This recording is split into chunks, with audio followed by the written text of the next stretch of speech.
El NAFTA wordt aprobado, 19-0, obviamente el NAFTA parte de negociação para Rijkswet, é onde condiciona para seguir negociar por interesse mais bom para o país Aruba. Nós temos a possibilidade de baixar com 3,4%, nós sempre para o Rijkswet. Espero que o governo lo faça o correto para o povo. Tem uma moção também de fração de ação 21 AVP e Raiz, e essa é para pedir governo vai negociar com a Holanda com 905,5 milhões de florins que nós paga back, com esse lo vamos reinvertir para dar fundo de inversão para nosso país. Esse não conta com a maioria, então dessa fortuna esse não vamos aprovar.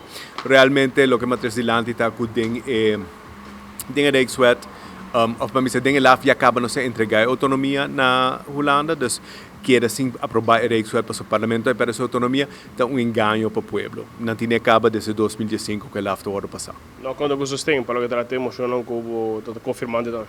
Sim, se não conta com o sustento, então é um jammer, então se estão que vota contra, que me conta preferir para 905,5 milhões, vai back den caja de Holanda, lugar de water reinvertir no país Aruba. É algo inexplicável para minha pessoa. Desde antes que originalmente o Baudicojo está em 457 milhões de euros riba presupuesto holandês para invertir em Isanang, CAS. Sa kita to intento para recuperar o fundo que está em Cojo, desafortunadamente não logra.